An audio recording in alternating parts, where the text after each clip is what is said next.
নিজেই যদি নিজেকে ভালো রাখার স্টেপ হাতে না নিই তাহলে কার ঠেকা পড়েছে আপনাকে আমাকে ভালো রাখার বলুন তো। দুনিয়ায় হাজার হাজার অ্যাক্টিভিটিস আছে, কিন্তু না, আমরা এসবের কোনো কিছুই করতে রাজি নই। আমরা শুধু মোবাইল দেখবো, অন্যের ভিডিও, ব্লগ, রিলস দেখবো। নিজের কেন ওরকম লাইফ নাই সেটা নিয়ে হায় হুতাশ করব। প্রতিদিন রাত জাগবো, ক্ষুধা নিয়ে ঘুমাবো, দুপুরবেলা উঠবো।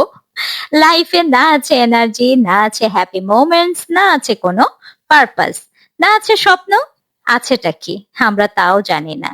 ও হ্যাঁ, আছে তো, আছে ভুরি ভুরি ডিপ্রেশন, পার্সোনাল ফ্রাস্ট্রেশন, কিন্তু আর কত বলুন তো। অথচ চাইলেই কিন্তু লাইফটাকে আমরা চিল মুডে রাখতে পারি, এনজয় করতে পারি, ভালো থাকতে পারি, কিন্তু আমরা সেটা না করে সারাক্ষণ মনমরা হয়ে থাকি আর বলি, ধ্যাৎ, কিচ্ছু ভাল লাগে না, বোরিং লাইফ। চাইলেই কিন্তু নিজের ভালো লাগার জায়গাটা নিজেই তৈরি করা যায়। আরেকজন আপনাকে ভালো রাখবে সেই আশা বাদ দেন। যেটাতে আপনার ভালো লাগে আপনি কিন্তু সেটাই করতে পারেন। আপনার যা মন চায় একটা লিস্ট করুন, একটা একটা করে পূরণ করুন। শুধু যে টাকা লাগে সবকিছুতে তা কিন্তু নয়। কেন আমাদেরকে লাক্সারি ট্যুরেই যেতে হবে? লাইফটাকে সুন্দরভাবে উপভোগ করার জন্য দামি রেস্টুরেন্টে খাবার খেতে হবে? এছাড়াও তো সময়টা ভালো কাটানো যায়।